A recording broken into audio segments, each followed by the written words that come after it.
À 60 ans, votre seul soutien n'est pas votre famille, mais ses 7 piliers. La vie à 60 ans est une étape importante, un moment de réflexion profonde où nos priorités et nos besoins changent. Vous avez traversé des décennies de lutte, d'amour, de victoire et parfois de perte. Vous avez investi dans votre famille, vos amis et vos rêves. Mais à ce stade de votre vie, une question essentielle se pose. Sur quoi ou sur qui pouvez-vous vraiment compter? Nombreux sont ceux qui pensent que leur famille sera leur ultime refuge. Mais la réalité est souvent différente. Les enfants grandissent et mènent leur propre vie, les proches peuvent s'éloigner et les relations familiales, bien qu'importantes, ne suffisent pas toujours à combler nos besoins émotionnels et existentiels. Ce constat, bien que difficile, ne doit pas être une source de désespoir, mais une invitation à construire une vie ancrée sur des bases solides. C'est là qu'intervient la sagesse, car si la famille est précieuse, elle ne peut être notre seul pilier. Les stoïciens, avec leur vision intemporelle de la vie, nous enseignent que notre bonheur, notre sérénité et notre force doivent avant tout venir de nous-mêmes et des piliers que nous choisissons de construire. Sénèque disait « Ce n'est pas le nombre de ceux qui t'entourent qui compte, mais la force des principes qui te soutiennent ». Dans cette vidéo, nous allons explorer 7 piliers essentiels pour construire une vie riche, stable et épanouissante, même lorsque la famille ne peut pas être votre seul soutien. Ces piliers ne sont pas de simples concepts, mais des outils pratiques qui vous aideront à relever les défis et à saisir les opportunités de cette étape de la vie. En les adoptant, vous découvrirez une nouvelle façon d'être en paix avec vous-même et avec le monde. Restez donc jusqu'à la fin, car ces piliers ne sont pas de simples conseils. Ils sont la clé qui vous permettra de transformer votre façon de vivre. Si ce message vous parle, laissez un j'aime pour encourager ce voyage. Abonnez-vous à notre chaîne pour continuer à explorer ces leçons de sagesse et partagez cette vidéo avec ceux qui pourraient y trouver une source d'inspiration et de réconfort. Ensemble, découvrons comment ces piliers peuvent illuminer vos années à venir. Commençons par le premier pilier. Cultiver l'indépendance intérieure. À 60 ans, l'un des plus grands défis consiste à ne plus dépendre des circonstances extérieures pour obtenir un sentiment de sécurité ou de satisfaction. L'indépendance intérieure, selon les stoïciens, est la base d'une vie stable et heureuse. Marc Aurèle disait « L'homme libre est celui qui ne dépend que de lui-même ». Ce premier pilier est une invitation à tourner votre regard vers l'intérieur pour y trouver votre véritable force. La dépendance émotionnelle ou matérielle à l'égard d'autrui peut entraîner des frustrations, des attentes insatisfaites et un sentiment d'impuissance. Pourtant, en apprenant à cultiver votre indépendance intérieure, vous développez une résilience qui vous permet de faire face à toutes les incertitudes de la vie. Cette indépendance ne signifie pas que vous devez renoncer à vos liens avec les autres, mais que vous apprenez à ne pas en faire le centre de votre équilibre. Je me souviens d'une époque où j'attendais beaucoup de reconnaissance de la part des autres. Chaque absence de validation me plongeait dans le doute, comme si ma valeur dépendait entièrement du regard des autres. Mais un jour, j'ai réalisé que cette attente constante m'emprisonnait. En apprenant à me valider, j'ai ressenti une liberté que je n'avais jamais connue auparavant. Cette expérience m'a montré que la plus grande richesse se trouve en nous, pas à l'extérieur. Imaginez un arbre profondément enraciné. Quelle que soit la force du vent ou de la pluie, ses racines le maintiennent debout. De la même manière, vos racines intérieures, vos valeurs, vos convictions, votre capacité à être en paix avec vous-même, sont votre source de stabilité. Prenez le temps de réfléchir à ce qui vous nourrit spirituellement et émotionnellement. S'agit-il de méditation, de lecture ou simplement d'un moment de silence quotidien? Ces pratiques vous aident à renforcer ce pilier. L'indépendance intérieure est également liée à votre capacité à accepter ce que vous ne pouvez pas contrôler. Marc Aurèle a dit « Ce qui trouble les hommes, ce ne sont pas les événements, mais le jugement qu'ils portent sur ces événements. » En changeant de perspective, vous transformez les défis extérieurs en opportunités de croissance intérieure. Cela ne signifie pas que vous n'aurez besoin de personne. Cela signifie que même dans la solitude, vous serez complet. L'indépendance intérieure, c'est la capacité d'être son propre refuge, de trouver en soi une force inépuisable. Et personne ne peut vous enlever cette force. Ce pilier vous donne une liberté que rien ni personne ne peut vous enlever. Chaque pas que vous faites vers cette indépendance est une victoire sur les circonstances.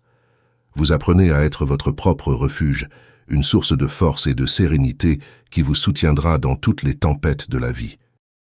Passons maintenant au deuxième pilier. Construisez des relations authentiques. À 60 ans, la quantité de vos relations est moins importante que leur qualité. Ce deuxième pilier, fondé sur la sagesse stoïcienne, repose sur l'idée que les relations authentiques et profondes ont bien plus de valeur que les nombreuses relations superficielles. Sénèque a dit « La vraie richesse ne réside pas dans le nombre d'amis, mais dans la valeur de ceux qui restent. » Les relations authentiques reposent sur la confiance, le respect mutuel et l'honnêteté. Ces liens n'ont pas besoin d'être nombreux pour être puissants. En fait, un ami sincère peut apporter plus de réconfort qu'un cercle social rempli de convenances. À ce stade de la vie, il est essentiel de se recentrer sur les personnes qui comptent vraiment, celles qui enrichissent votre existence. Je me souviens d'une conversation mémorable avec un ami de longue date. Nous avons partagé des souvenirs, des doutes et même des désaccords, mais toujours avec respect et gentillesse. À ce moment-là, j'ai réalisé que cette relation était un pilier de ma vie, un espace où je pouvais être pleinement moi-même. Ces moments de connexion sincère sont rares, mais lorsqu'ils existent, ils nourrissent l'âme. Prenez le temps de réfléchir à vos relations actuelles. Qui vous soutient inconditionnellement?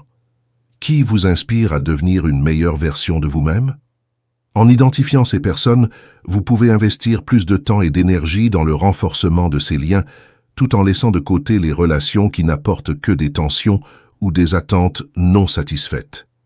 Les stoïciens nous rappellent que ces relations authentiques se nourrissent de notre propre attitude. Être un ami sincère, écouter attentivement et offrir sans attendre en retour sont les fondements de ces liens. Marc Aurèle disait « Ce que tu veux recevoir des autres, offre-le d'abord toi-même ». Ces mots nous rappellent que les relations sont un échange, un espace de don et de réciprocité. Ces relations authentiques deviennent également un miroir. Elles reflètent vos forces et vous rappellent vos valeurs. Dans ces échanges, vous découvrez non seulement un soutien, mais aussi une partie de vous-même que vous auriez pu négliger.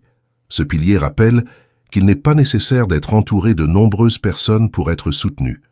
Quelques relations authentiques et solidement ancrées suffisent à nourrir votre esprit et à illuminer votre vie. Abordons maintenant le troisième pilier. Prenez soin de votre santé physique et mentale. À 60 ans, il est impossible d'ignorer l'importance du corps et de l'esprit. Ce pilier est une évidence que beaucoup négligent, jusqu'à ce que les signes avant-coureurs se multiplient. Pourtant, prendre soin de sa santé physique et mentale est l'un des investissements les plus précieux que l'on puisse faire pour s'assurer une vie épanouie et durable. Comme l'a dit Épictète, « Prends soin de ton corps, car il est le temple de ton esprit. » La santé physique ne consiste pas seulement à rester actif ou à suivre un régime alimentaire strict.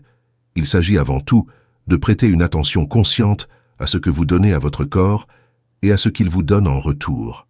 Une simple promenade quotidienne, une alimentation équilibrée et un sommeil de qualité suffisent souvent à transformer votre énergie et votre humeur. Ces petits gestes, répétés avec discipline, sont les piliers d'une vitalité durable. Mais la santé ne se limite pas au corps. L'esprit est tout aussi essentiel. À ce stade de la vie, l'accumulation d'expériences, de souvenirs et parfois de regrets peut peser lourd. Prenez le temps de nourrir votre esprit de pensées positives, de lectures inspirantes ou même de moments de méditation. Comme le disait Sénèque, l'esprit est comme une lampe. Il faut la nourrir pour qu'elle brille. Prendre soin de son esprit est tout aussi vital que de prendre soin de son corps. Je me souviens d'une époque où mon énergie était au plus bas et où chaque tâche me semblait insurmontable. Ce n'est qu'en intégrant des habitudes simples, comme une routine matinale de respiration et de marche, que j'ai ressenti une profonde transformation.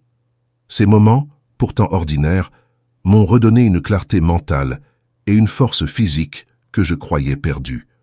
Il faut également prendre le temps de faire un bilan de santé régulier avec des professionnels. Il ne s'agit pas seulement de réagir aux problèmes, mais de prévenir et de maintenir votre bien-être. Comme un jardin, votre corps et votre esprit ont besoin de soins constants pour s'épanouir. Le lien entre le corps et l'esprit est indissociable. En prenant soin de l'un, vous renforcez l'autre. votre énergie, votre humeur et même vos relations avec les autres s'améliorent lorsque vous êtes en équilibre. Ce pilier est une base solide sur laquelle les autres peuvent s'appuyer. Enfin, n'oubliez pas que la santé est un privilège. En prenant soin, vous honorez la vie et vous vous donnez la capacité renouvelée de profiter pleinement de chaque instant. Chaque effort que vous faites pour votre bien-être physique et mental est une preuve d'amour envers vous-même. Explorons maintenant le 4e pilier. Trouvez un objectif qui vous motive. À 60 ans, beaucoup de gens se demandent « Que reste-t-il à accomplir ?» Cette question, bien que naturelle, reflète une peur sous-jacente de l'inutilité. Le 4e pilier du bonheur repose sur l'importance de trouver ou de redéfinir un but qui vous anime. Comme le disait Sénèque, la vie est insupportable sans une direction claire. Cet objectif, qu'il soit grand ou modeste, donne un sens à vos journées et une direction à vos efforts. Un objectif n'a pas besoin d'être spectaculaire pour être significatif. Il peut s'agir de cultiver un jardin, de transmettre son savoir à la génération suivante ou de soutenir une cause qui vous tient à cœur. Ce qui compte, c'est qu'il résonne profondément avec vos valeurs et vos aspirations. C'est une lumière qui guide vos actions et nourrit votre âme. Je me souviens d'un voisin qui, après avoir pris sa retraite, avait perdu toute motivation.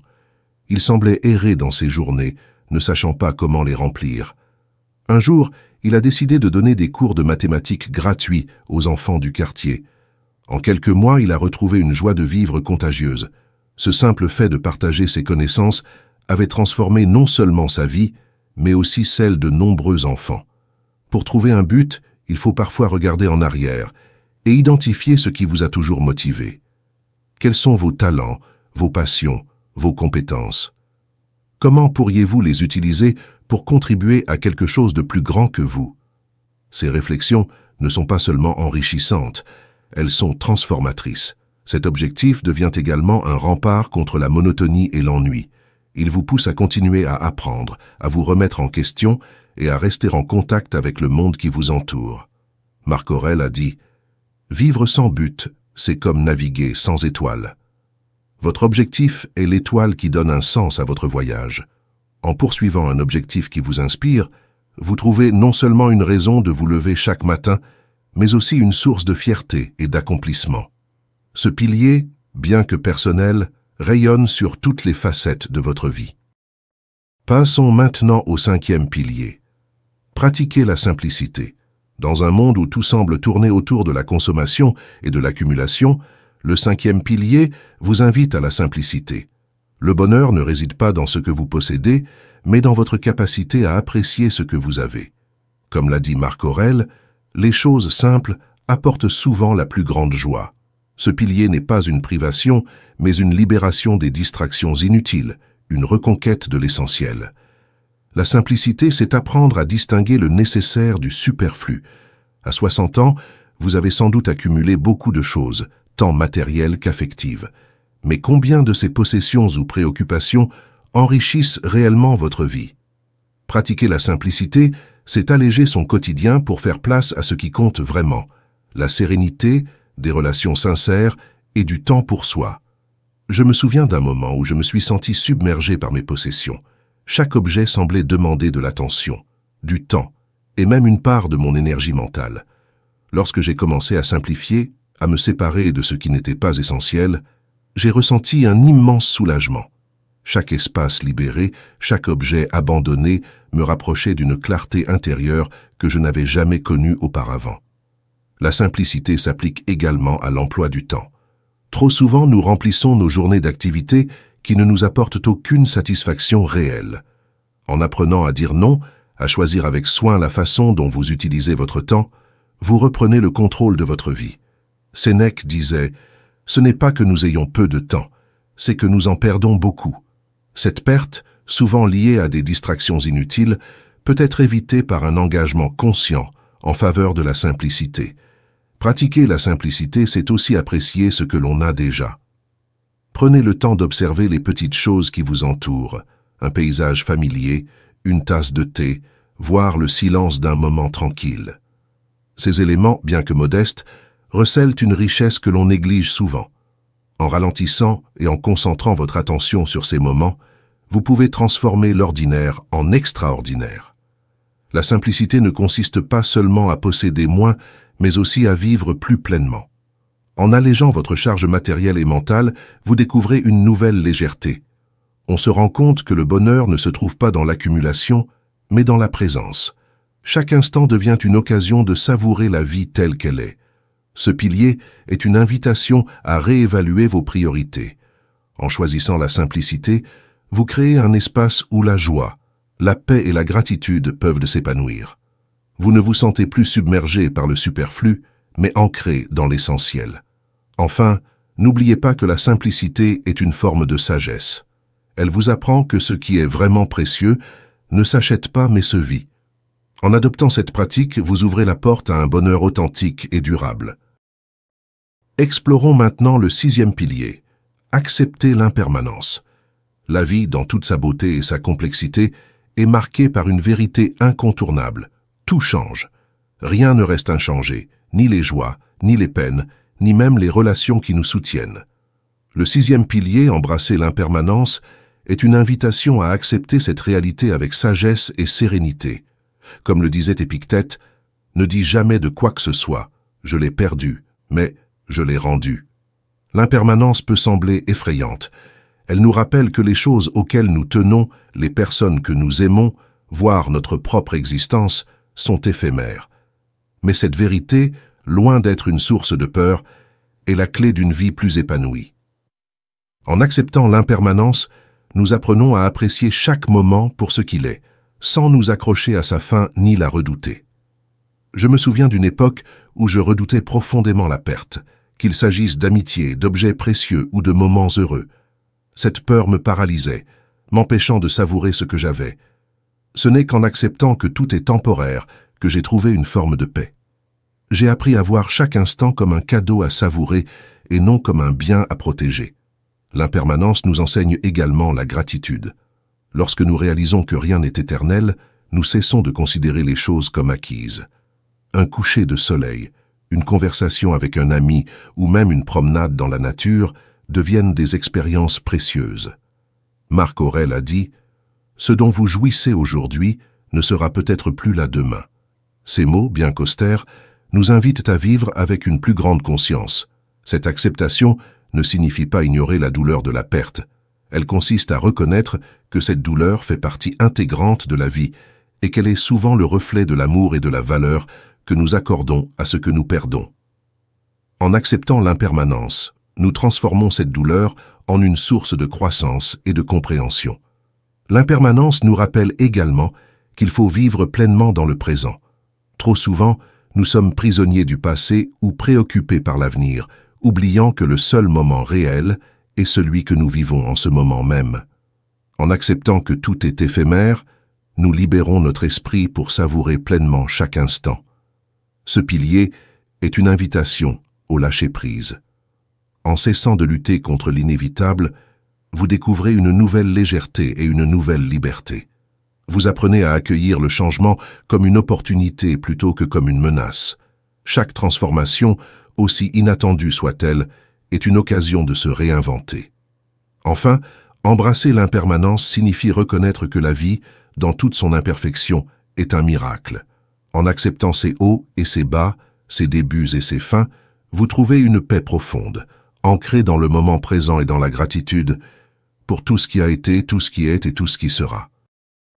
Terminons avec le 7e pilier, cultiver une paix intérieure durable. Le 7e et dernier pilier, peut-être le plus fondamental de tous, est celui de la paix intérieure. À 60 ans et au-delà, la sérénité devient une quête essentielle, non pas parce que la vie ralentit, mais parce que le tumulte intérieur doit céder la place à une clarté apaisante. Les stoïciens, maîtres de l'âme humaine, savaient que cette paix ne se trouve pas à l'extérieur, mais au plus profond de soi. Marc Aurèle disait « Nulle part l'homme ne peut trouver un refuge plus calme et plus paisible qu'en son âme. » La paix intérieure ne signifie pas l'absence de problèmes, mais la capacité à ne pas se laisser submerger par eux. Elle vient de la compréhension que la vie est imparfaite et imprévisible, et que nos émotions, bien que naturelles, ne doivent pas diriger nos actions. Ce pilier vous invite à devenir le capitaine de votre navire, à naviguer avec sagesse et calme, même au milieu des tempêtes. Je me souviens d'une période de grand désarroi intérieur, où les responsabilités et les attentes semblaient me submerger. Mes efforts pour trouver des solutions extérieures m'épuisaient, en vain. Ce n'est qu'en m'arrêtant, en observant mes pensées et en acceptant la situation telle qu'elle était, que j'ai commencé à ressentir une nouvelle paix.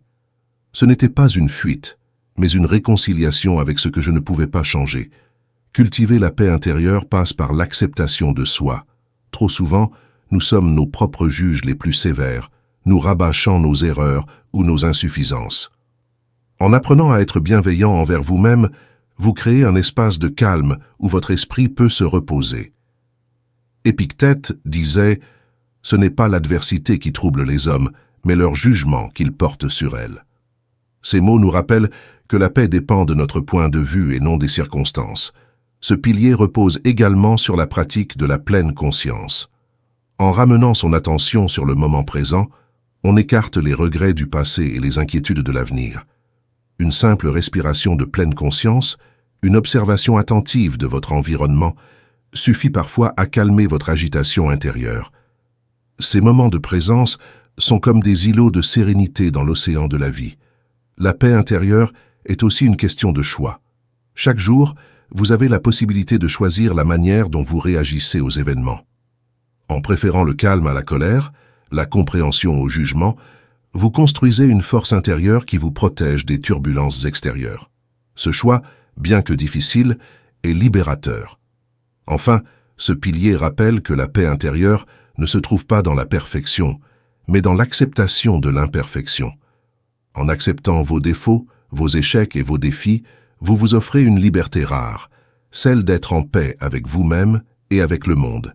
Cette sérénité, une fois cultivée, devient un phare qui illumine même les moments les plus sombres. En cultivant une paix intérieure durable, vous découvrez une vie plus équilibrée, plus riche et plus épanouissante. Ce pilier, au cœur de la sagesse stoïcienne, vous accompagne à chaque étape de votre existence, offrant un refuge immuable, quelle que soit la tempête. Grâce à ces 7 piliers, vous avez découvert les bases sur lesquelles construire une vie riche, équilibrée et profondément épanouissante, même lorsque les circonstances extérieures changent et que la famille ne peut plus être votre seul soutien. Ces piliers ne sont pas de simples concepts abstraits, ce sont des outils pratiques, des chemins clairs vers une stabilité et une sérénité durable. Chacun de ces piliers, indépendance intérieure, relations authentiques, santé, sens, simplicité, impermanence et paix intérieure, forment une architecture solide qui vous permettra de traverser les années avec force et grâce. Il vous offre la possibilité de vivre pleinement, en accord avec vos valeurs, et de trouver refuge dans ce qui ne pourra jamais vous être enlevé, votre propre sagesse et votre maîtrise. La vie à 60 ans est un cadeau, une occasion de réfléchir à ce qui compte vraiment. Ce n'est pas une fin, mais un renouveau. Une chance de redéfinir vos priorités et d'embrasser une existence plus conforme à vos aspirations les plus profondes. Comme le disait Marc Aurèle, la perfection de la vie ne réside pas dans sa durée, mais dans sa qualité. Ces piliers sont là pour vous guider vers cette qualité. Si ces enseignements ont résonné en vous, prenez un moment pour nous soutenir. Laissez un like pour montrer que ce message vous inspire, abonnez-vous pour continuer ce voyage ensemble et activez la cloche pour ne manquer aucun contenu futur. Partagez cette vidéo avec d'autres personnes qui, comme vous, souhaitent construire une vie basée sur des principes solides et éclairés. Enfin, n'hésitez pas à laisser un commentaire pour partager votre expérience ou vos réflexions. Chaque histoire, chaque perspective est une lumière pour quelqu'un d'autre. Ces 7 piliers ne sont pas seulement une sagesse à intégrer, ils sont un héritage à transmettre. Vous avez maintenant les clés pour construire une vie où la sérénité et le bonheur ne sont pas des illusions, mais des réalités accessibles, ancrées dans vos choix et vos actions.